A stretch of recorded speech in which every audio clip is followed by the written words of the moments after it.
ஆதவன், நான் இன்றைக்கு இந்த புத்தக கண்காட்சிக்கு கீழே போய் ஆதவனுடைய மொத்த சிறுகதைகளையும் 800 ரூபாய் கொடுத்து வாங்கினேன். ஆதவன் அதில் ஓட்டம் என்று ஒரு சிறுகதை எழுதியிருக்கிறார். அந்த சிறுகதை ஒரு 30-35 வயது உள்ள ஒரு மத்திய வயது உள்ள ஒரு பெண்ணை பற்றிய கதை. அந்த அம்மா டெல்லியில் ஒரு அப்பார்ட்மெண்ட்டில் குடியிருக்கிறார்கள்.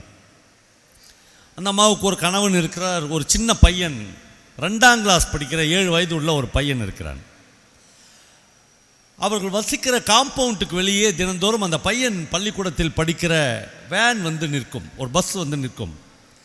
இந்த பையன் தினந்தோறும் மதியான சாப்பாட்டை கேரியரில் எடுத்துக்கொண்டு, டிஃபன் பாக்ஸில் எடுத்துக்கொண்டு அந்த பஸ்ஸில் ஏறி போய்விட வேண்டும். சாயங்காலம் பஸ் வந்தோடனே இந்த அம்மா போய் கூட்டின்னு வந்துடுவாங்க.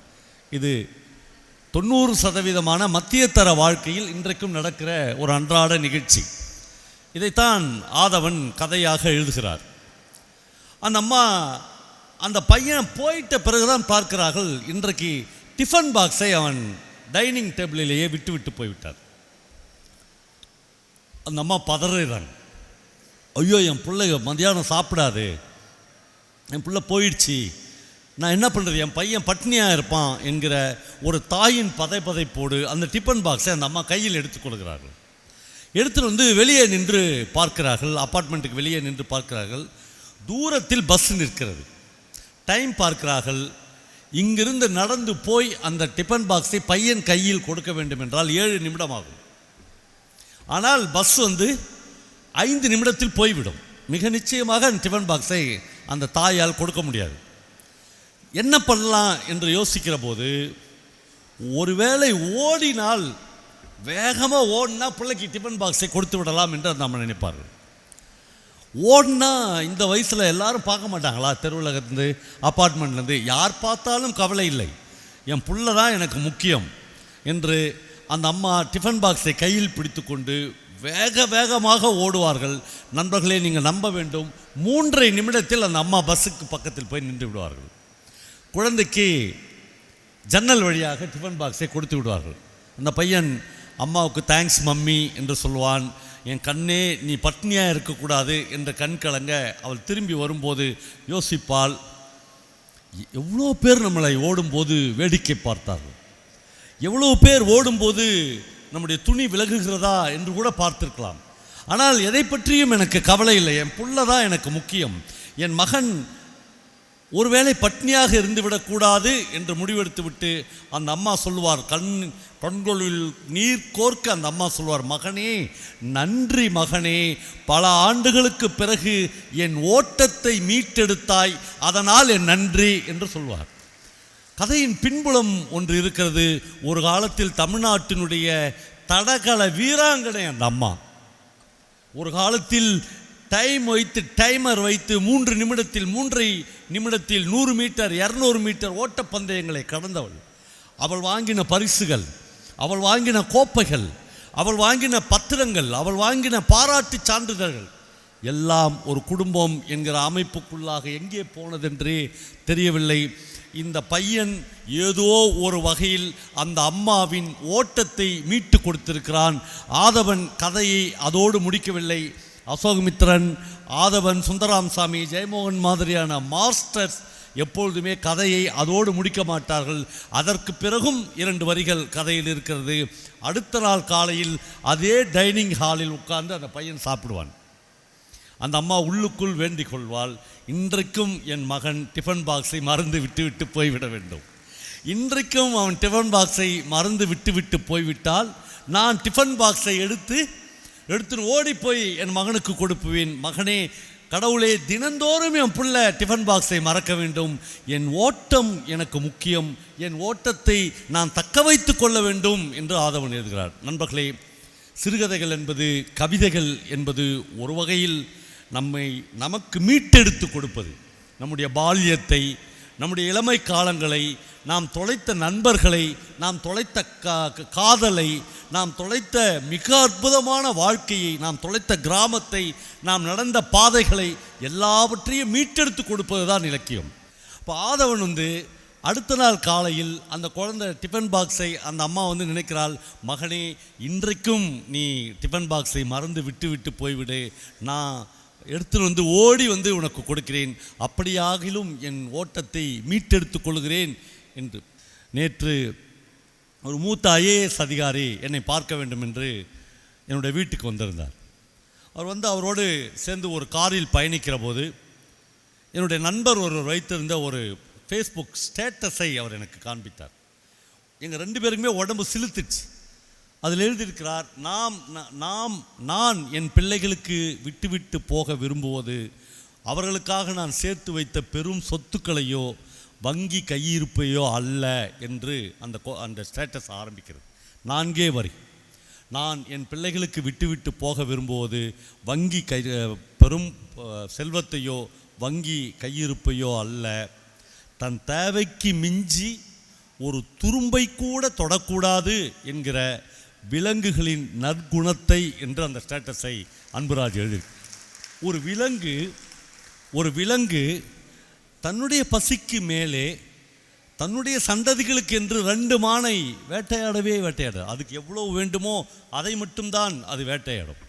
பிரபஞ்சம்தான் மறுபடியும் சொல்வார், நாம் நரி சூழ்ச்சி மிக்கது என்று தொன்று படித்து கொண்டே இருக்கிறோம்.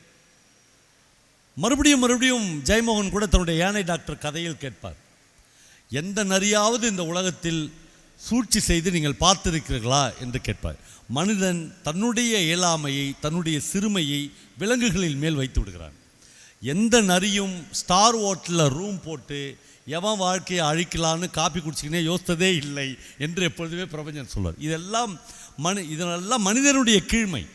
இந்த மனித கீழ்மையை மனுஷனை வந்து இவ்வளவு மகத்தான சல்லி பயல்னு இந்த உலகம் சொல்லிடும் என்கிற ஒரு பயத்தால் அவன் நரி மேலேயும் பூனை மேலேயும் யானை மேலேயும் நாய் மேலேயும் வைத்து விடுகிறான். அதனால் நண்பர்களே, நாம் கற்றுக்கொள்ள வேண்டியது எல்லோரிடமிருந்தும் நாம் கற்றுக்கொள்ள வேண்டியிருக்குது. மனிதர்களிடமிருந்து. மகத்தான மனிதன் இந்த உலகத்தில் எவ்வளவோ விஷயங்களை இந்த உலகத்தில் அவன் சாதித்து கொண்டே இருக்கிறான். பிரபஞ்சனுடைய இப்போ அசோகமித்தனுடைய பெண்கள் என்கிறதை பற்றி ராயகிரி சங்கர் பேசினார். என்னால் பிரபஞ்சனுடைய பெண்கள் என்று தனியாக 3-4 மணி நேரம் பேச முடியும். அசோகமித்தனுடைய பெண்களை மாதிரி முன்னுக்கு வராமல் முணுமுணுப்பாக இந்த வாழ்க்கையை கடந்து கொண்டே போகிற பெண்கள் ஒரு புறம் இருந்தால், பிரபஞ்சனுடைய பெண்கள் சுமதி என்கிற எல்லா கேரக்டரும் அவர் சுமதி என்கிற ஒரு பெண்ணை எழுதுகிறார். அந்த பெண் பிஹெச்டி படித்தவளாக தன்னுடைய பிஹெச்டி படிப்புக்காக என்கிட்ட பெட் ஷேர் பண்ணிக்க முடியுமா என்று கேட்கிற ஒரு பேராசிரியரை செருப்பால் அடிக்கிற பெண்ணாக சுமதியை அவர் எனக்கு காண்பிக்கிறார்.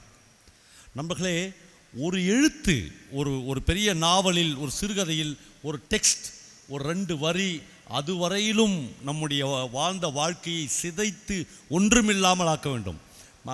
பிரபஞ்சனுடைய வானவசப்படும் என்கிற ஒரு நாவலில் வானவசப்படுமா மகாநதியா என்று எனக்கு இது மானுடம் வெல்லுமா என்று இப்பொழுது ஒரு மறதி இருக்கிறது. பல வருடங்களுக்கு முன்னால் படித்தது. அந்த நாவலில் ஒரு ஆங்கிலேய துரை வீட்டில் வேலை செய்கிற ஒரு கிறிஸ்தவ பெண், அந்த வீட்டில் யாரும் இல்லை என்று தெரிந்து ஒரு வேலைக்கார பெண் முட்டி போட்டு முழந்தால் போட்டு, கர்த்தாவே நான் மறைமுகமாக குளிப்பதற்கு ஒரு இடம் தாரும் கர்த்தாவே என்று வேண்டுவாள். நண்பர்களே, அந்த பொண்ணுக்கு சோறு வேண்டாம், அந்த பொண்ணுக்கு வாழ்க்கை வேண்டாம், ட்ரெஸ் வேண்டாம். அவளுக்கான ஒரே ஒரு கோரிக்கை, நான் குளிக்கிற போது யார் என்னை பார்த்துடக்கூடாது, அப்படி மறைமுகமாக குளிப்பதற்கு ஒரு இடம் தாரும் கர்த்தாவே என்று கதறுகிற ஒரு பெண்ணுடைய கேரக்டர் இருக்குதுல்ல, அந்த கேரக்டரை என்னுடைய உடல் சிதையில் வேகுகிற வரையில் என்னால் மறக்க முடியாது. அதுதான் ஒரு படைப்பினுடைய உச்சம். ராயகிரி சங்கர் சொன்னார், இந்த டிஸ்ட்ரிக்ட்டுக்கு உள்ளே நுழையும் போது, சிதம்பரத்தை தாண்டி வருகிற போதெல்லாம் நாங்கள் திரும்ப நண்பர்கள் பேசிக்கொண்டு வந்த ஒரு விஷயம், அணக்கரை எங்கே இருக்கிறது, நன்னிலம் எங்கே இருக்கிறது, கும்பகோணம் எங்கே இருக்கிறது, திருவாரூர் எங்கே இருக்கிறது என்றால், இவர் சொன்னது மாதிரி இந்த நிலப்பரப்புகளில் எல்லா நிலப்பரப்புகளிலும் நான் வாழ்ந்திருக்கிறேன், நான் வசித்திருக்கிறேன். நீங்கள் இங்கேயே பிறந்து இங்கேயே வாழ்ந்து இந்த உணவையே சாப்பிட்டு இந்த நிலப்பரப்பையே சுவாசித்திருக்கலாம். ஆனால் அவர் சொன்ன திருநெல்வேலி பெருமிதமும் இல்லாமல், தஞ்சாவூர் பெருமிதமும் இல்லாமல், எந்த பெரிய பெருமிதங்களும் இல்லாத ஒரு இலக்கிய சூழலிலிருந்து வருபவன் நான். எங்களுக்கு இப்படியான பாரம்பரியங்களே இல்லை. தோண்டி துறவி எடுத்தால் ஒரு 2 பேர் 3 பேர் கூட எங்கள் பகுதியில் சாகித்ய அகாடமி விருது வாங்கியிருக்க மாட்டார்கள். மிகப்பெரிய நாவல்கள் எங்கள் நிலப்பரப்பிலிருந்து வந்ததே இல்லை. ராஜேந்திர சோழன் என்கிற ஒரு முக்கியமான படைப்பாளியை தவிர இப்பொழுதுதான் ஒரு 10-15 பேர் எழுத வந்திருக்கிறோம். ஆனால் திருநெல்வேலியில் இவ்வளவு மாஸ்டர்ஸ், தஞ்சாவூரில் இவ்வளவு மாஸ்டர்ஸ், நானெல்லாம் நீங்கள் நம்ப வேண்டும், நானெல்லாம் கும்பகோணத்தில் வந்து நின்று யமுனா வாழ்ந்த வீட்டுக்காக அலைந்து திரிந்திருக்கிறேன். ஒரு கேரக்டருக்காக இந்த வீட்டில் தானே யமுனா வாழ்ந்திருப்பார்கள், அப்படி என்றால் பாபு இந்த எதிர் வீட்டில் தானே இருந்திருப்பான், இங்கிருந்து தானே அவளோடு பேசியிருப்பான் என்று அலைந்து திரிந்திருக்கிறோம். நண்பர்களே, இவ்வளவு ஒரு சிறப்பு மிக்க நிலப்பரப்பை நீங்கள் உங்களுடையதாக வைத்துக்கொண்டு என்னை மாதிரியான ஒரு படைப்பாளியை தொடர்ந்து பொறாமைப்படுத்தி கொண்டே இருக்கிறீர்கள்.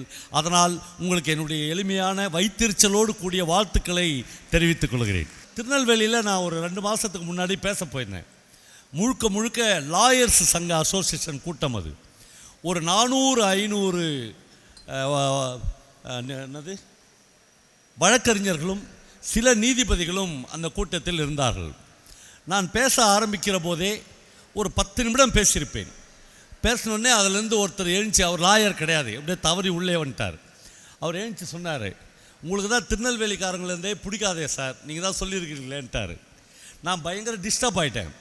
நாம் எப்படா அப்படி சொன்னோம்? நம்ம போய் ஒரு படைப்பாளியாக இந்த உலகத்தில் ஒரு குறிப்பிட்ட, இப்போ ராயகிரி சங்கர் வந்து விருதுநகர், எனக்கு இந்த விருதுநகர் மாவட்டத்துக்காரங்களே பிடிக்காதுன்னு நான் சொல்ல முடியுமா?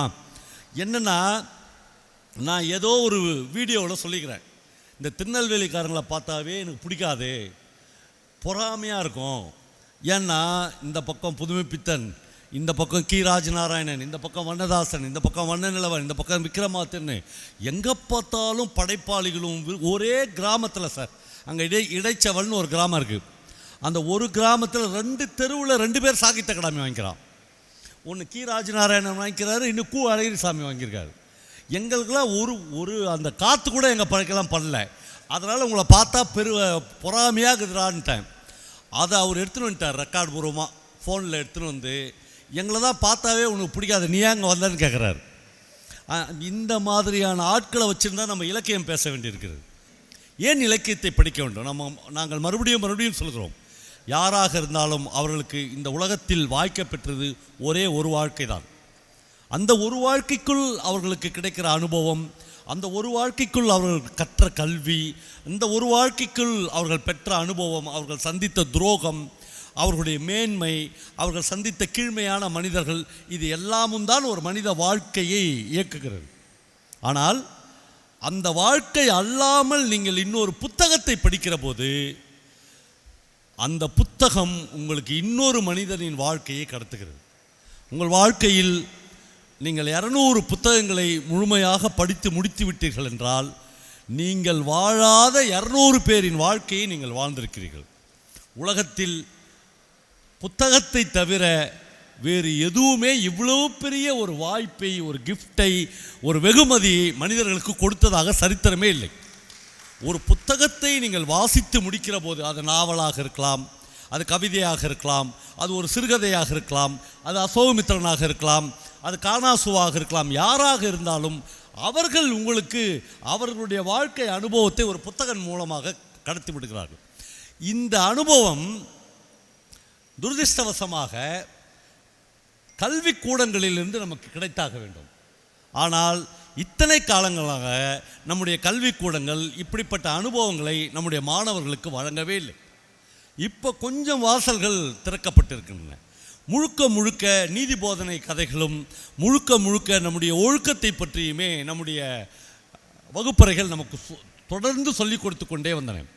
நண்பர்களே, இங்கு இருக்கிற ஒரு 300 பேர் இந்த கூட்டத்தில் இருக்கிறோம் என்றால் 300 பேருக்கும் சேர்த்து ஒரு நியாயம் இருக்கவே முடியாது.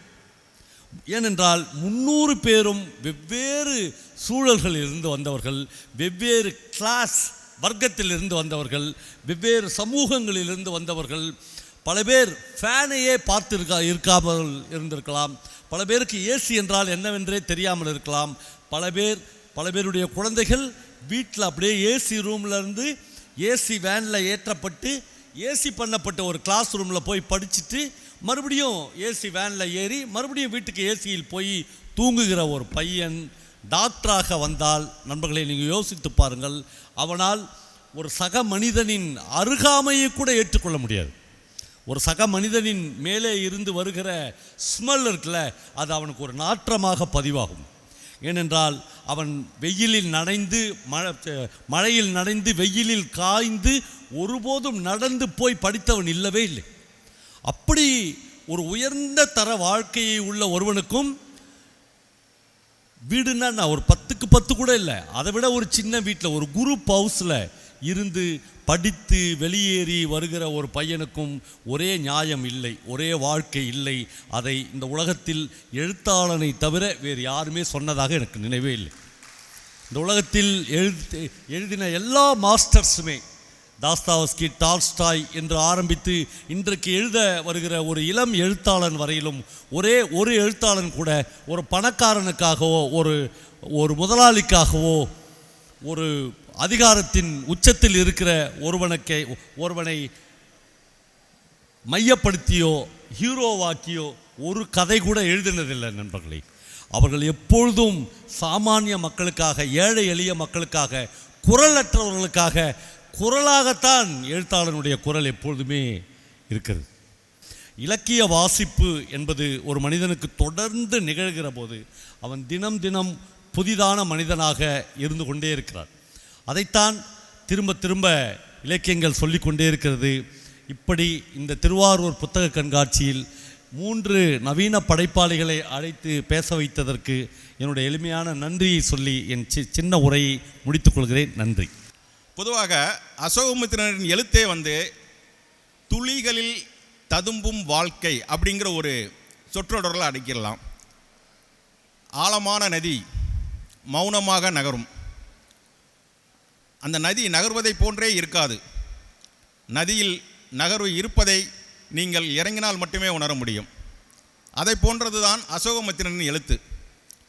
அசோகமித்திரன் எழுத்தின் மீது ஆரம்ப கட்டத்தில் 2 விமர்சகர்கள் சரியான பார்வையை வழங்காமல் போய்விட்டார்கள். அவர்களில் ஒருவர் கானா சுப்பிரமணியம், இன்னொருவர் வெங்கட் சாமிநாதன். அந்த 2 பேருமே உங்கள் மாவட்டத்தை சேர்ந்தவர்கள் தான். வெங்கட் சாமிநாதனுக்கு இலக்கியம்னா எப்படி இருக்கணும்? இவன் தோழர் ஒரு தன்னிலை சன்னதம் வந்த ஒரு சாமி ஆட்டம் இங்கே நிகழ்த்தினார்கள் இல்லையா? தன் வெளிப்பாடை எப்போதும் ஒரு உன்னதமான சன்னதமான நிகழ்வாக நிகழ்த்தி காட்டினார் இல்லையா? அந்த மாதிரி ஒரு கலை இருக்கணும். அது எந்த ஆர்ட் வடிவமாக கூட இருக்கலாம். அது இலக்கியமாக இருக்கலாம், ஓவியமாக இருக்கலாம், சிற்பமாக இருக்கலாம், இசையாக இருக்கலாம். அது எல்லாமே சன்னதம் வந்த சாமியாட்டம் போன்று இருக்க வேண்டும் அப்படின்னு வெங்கட் சாமிநாதன் சொன்னார். அசோகமித்திரனுடைய படைப்புகளில் இத்தருணங்களே இல்லை. நான் தான் ஏற்கனவே அசோகமித்திரனை பற்றி சொன்னனே. அவருடைய மொத்த படைப்புகளுமே கணவனிடம் அடி வாங்கி அவனை எதிர்க்க திராணியற்ற ஒரு பெண்ணின் சமையலறை முணுமுணுப்பு தான். அப்படியே கண்ணீர் கூட வெளியிட தயக்கம் பண்ணி இவன் முன்னாடி நம்ம அலணுமா அப்படின்னு சொல்லி சேலையை முந்தானையை இறுக்கி கட்டிக்கிட்டு அடுப்படிக்குள்ளே போய் பாத்திரத்தை வேகமாக கழுவிட்டே அப்படியே கண்ணீர் தந்தும் இல்லையா? அதுதான் மொத்த அசோகமித்திரனுடைய பெண்கள். அதுதான் அசோகமித்திரனுடைய உலகம். மற்றொருவர் கானா சுப்பிரமணியம். அவருக்கு யதார்த்தமான படைப்புகள். அவர் காலகட்டத்தில் பூமணி எழுதிய வெக்கையை முன்னிலைப்படுத்துகிறார், சண்முக சுந்தரத்தை முன்னிலைப்படுத்துகிறார். என்னென்னா அவருக்கு அந்த வாழ்க்கை செறியூட்டப்பட்ட யதார்த்தமாக இருக்க வேண்டும், அதில் விரிந்த நிலக்காட்சிகள் இருக்க வேண்டும், கதாமாந்திரர்களின் நாடகிய தருணங்கள் இருக்க வேண்டும். இதெல்லாம் கானா சுப்பிரமணியத்தோட மதிப்பீடு. ஒரு நல்ல இலக்கியம்னா இப்படி தான்ப்பா இருக்கணும் அப்படின்னு. இந்த 2மே அசோகமித்திரன்ட்ட இல்லை. அசோகமித்திரன் மிக சிக்கனமாக சில்லறைகளை எண்ணி எண்ணி செலவு செய்யும் ஒரு குடும்ப தலைவியைப் போல தன் சொற்களை செலவு பண்ணியவர். அவருடைய சொற்கள் மிக எளிமையானவை. ஒரு ஒரு வாரமலரில் இருக்கக்கூடிய ஒரு கட்டுரையை வாசிக்கிறீங்க அல்லது தினத்தந்தியோட ஒரு செய்தியை வாசிக்கிறீங்கன்னா உங்களுக்கு அதில் எந்த மொழிச்சிடுக்கும் இருக்காது. நாங்கள் தமிழில் பெருமிதமாக சொல்லுவோம், பிரமிழ் அவர் படிம கவிஞர் அப்படிமோ. உண்மைதான். இங்கே பிரமிழை படித்து நான் முழுசாக புரிஞ்சுக்கிட்டேங்கிறவங்க தமிழ்நாட்டிலே விரல் விட்டு எண்ணக்கூடியவங்க தான் இருப்பாங்க. அது ஒரு விதமான மொழி சாத்தியம், மொழி பெருமிதம். ஆனால் அசோகமித்திரன் அப்படியே அதுக்கு எதிரான ஒரு ஆள். அவர்கிட்ட இந்த மாதிரி எந்த மொழி சிடுக்கும் கிடையாது. ஆனால் அது ஒரு விதமான எளிமை மனோபாவம் கொண்டிருந்தாலும் நான் முன்பு சொன்னதைப் போல அது ஆழங்கள் நிறைந்த விரிவுகள் உள்ளடங்கிய ஒரு பெரும் நதி. இப்போ அசோகமுத்திரன் அவருடைய பெண் கதாபாத்திரங்களை முழுமையாக நீங்கள் உணர்ந்து கொள்ள வேண்டுமென்றால் கிட்டத்தட்ட ஒரு 260 சிறுகதைகளை அசோகமுத்திரன் எழுதியிருக்கிறார். அதில் பாதிக்கும் மேலே பெண் கதாபாத்திரங்கள் இருக்குது. நீங்கள் அதில் ஒரு 10 கதையை ஆகச்சிறந்த கதையாக சொல்லலாம்.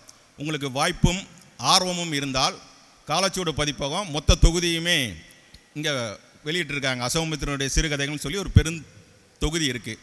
அதில் நான் சொல்லக்கூடிய ஒரு 10 கதைகளை மட்டும் நீங்கள் வாசிக்கலாம். ஒரு ஞாயிற்றுக்கிழமை அப்படிங்கிறது ஒரு சிறுகதையோட தலைப்பு. 2வது பார்வை அப்படின்னு ஒரு சிறுகதை. 3வது விமோசனம் அப்படிங்கிற ஒரு சிறுகதை. 4வது கல்யாணி குட்டி அம்மா அப்படின்னு ஒரு சிறுகதை. 5வது அம்மாவுக்கு ஒரு நாள் அப்படின்னு ஒரு சிறுகதை. 6வது குழந்தைகள் அப்படின்னு ஒரு சிறுகதை. 7வது கல்யாணம் முடிந்தவுடன் அப்படின்னு ஒரு சிறுகதை. 8வது கட்டை வண்டி. 9வது நகல். இப்படி 10வது என்றும் ஆம்பர். இந்த ஒரு 10 சிறுகதையை மட்டுமே நான் இதை விஸ்தாரமாக சொன்னோம்னா எனக்கு ஒரு நீங்கள் 2 மணி நேரம் கொடுக்கணும். அதுக்கான கால அவகாசம் இல்லை. அதனால் நீங்கள் என்னை பொறுத்து கொள்ளணும். இப்படி அவருடைய பெண் கதாபாத்திரங்களுடைய இந்த முணுமுணுப்பு இருக்கு இல்லையா, அது வரலாற்றில் இதற்கு முன்பு எங்குமே பதிவு செய்யப்படவில்லை. அல்லது ஜெயகாந்தன் போன்றோரால் ஒரு சன்னதம் வந்த நிகழ்வாக அல்லது ஒரு சிந்தனையின் தெரிப்பாகத்தான் அந்த பெண் கதாபாத்திரங்கள் நீங்கள் ஜெயகாந்தனுடைய கதாபாத்திரங்கள் எல்லாத்தையும் நீங்கள் பார்க்கலாம். அவங்ககிட்டலாம் இந்த மாதிரியான தயக்கமோ ஒரு பொது வெளியில் தன்னை வெளிப்படுத்தி கொள்ளக்கூடிய வீரியமோ கொண்ட பெண்களை நீங்கள் பார்க்கவே முடியாது.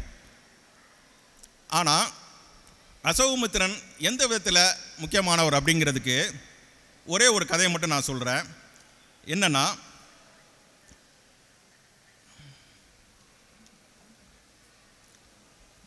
ஒரு ஞாயிற்றுக்கிழமை அப்படிங்கிற ஒரு கதை இருக்குது.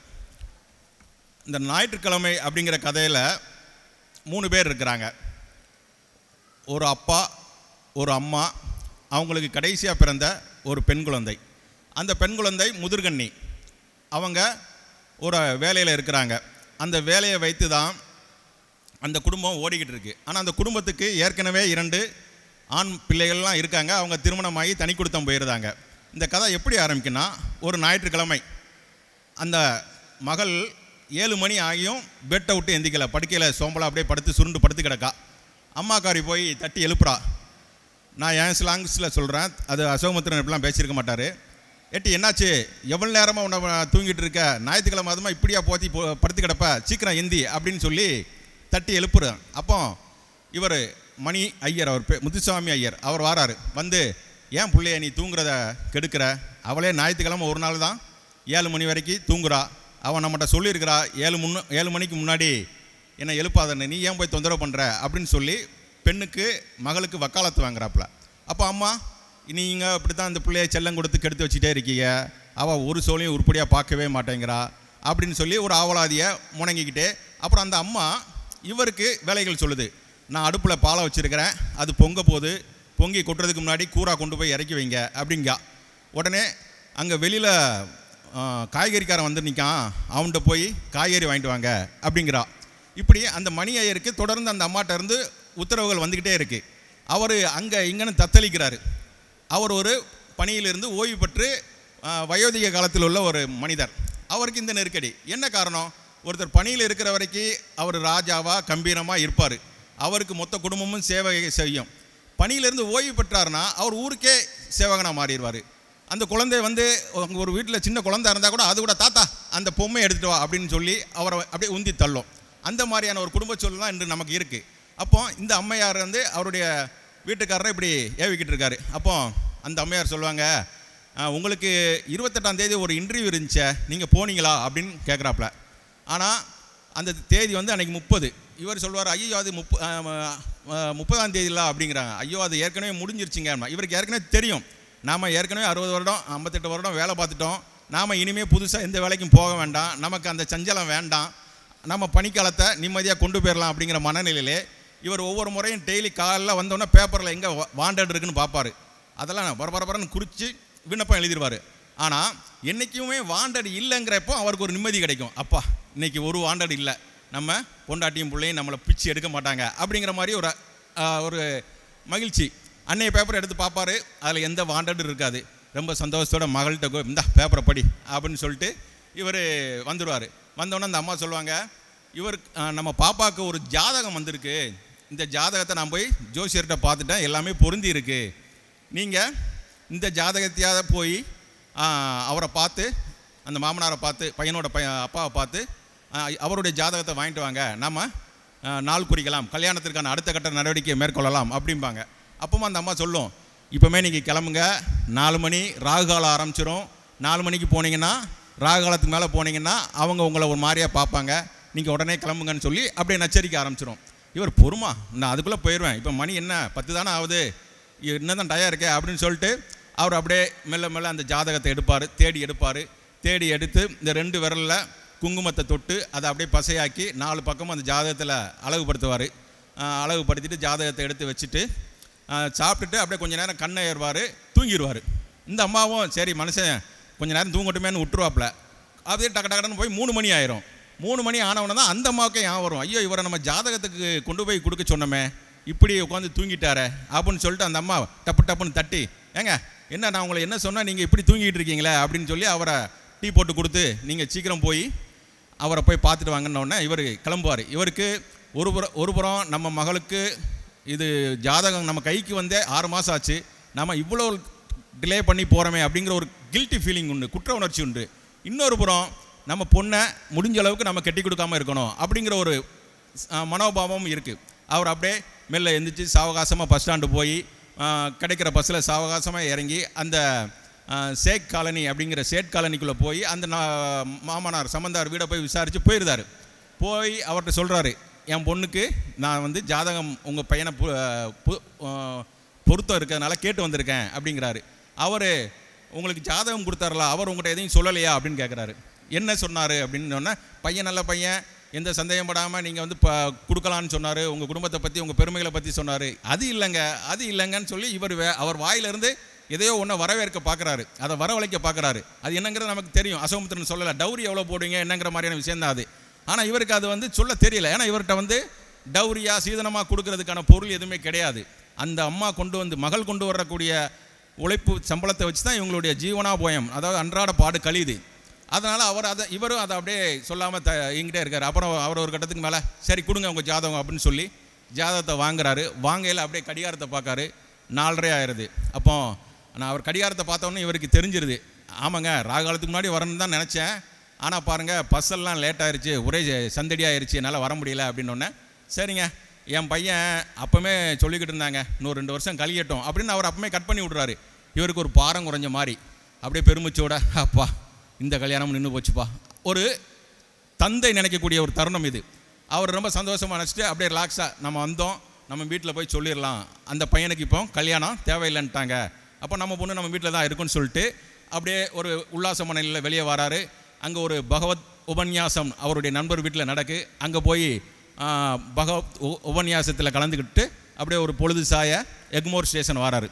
எக்மோர் ஸ்டேஷனில் வந்து சீசன் டிக்கெட் எடுத்துகிட்டு அங்கே போய் இப்போ எலக்ட்ரிக் ட்ரெயினுக்காக நிற்கையில் ஒரு கும்பல், அந்த கும்பலுக்கு பக்கத்தில் அவருடைய மகள் அப்படியே விரைச்சி போய் ஒரு இறுக்கமான மனநிலையில் வானத்தை பார்த்துக்கிட்டு உட்கார்ற மாதிரி இவர் பார்க்குறாரு.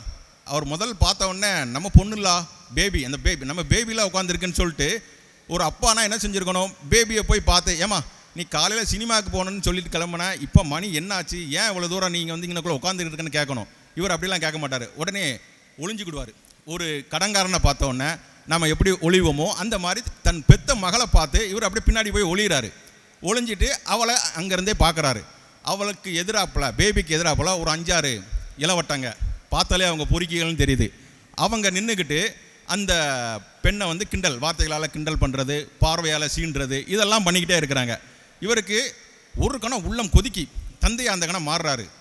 மாறி அவருக்கு ரத்தம் கொதிக்கி, இந்த பேக நம்ம பிள்ளையெல்லாம் இவங்க ராக்கிங் பண்ணிக்கிட்டு இருக்காங்க, ஆனால் ஒன்றும் செய்ய முடியாது, அவ்வளோதான். இந்த அசோகமித்திரனுடைய கதையில் வர எல்லா கேரக்டர்ஸுமே இப்படி தான்.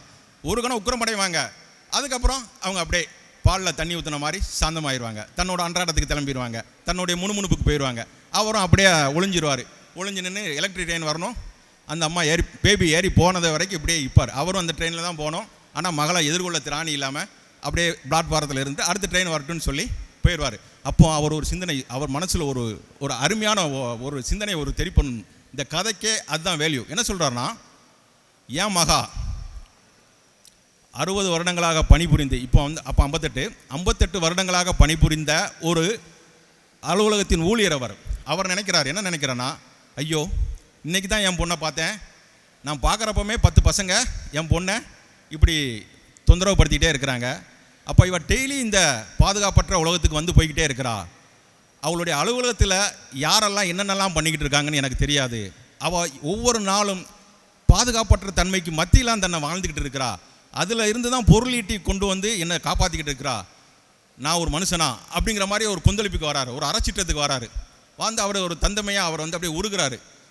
இப்படி ஆகிப்போச்சே அப்படின்னு சொல்லிட்டு அவர் சோகத்தோட அன்றைய நாள் வீட்டுக்கு கிளம்பி போகிறாரு. அப்படிங்கிற மாதிரி ஒரு கதையை முடிச்சிருப்பார்.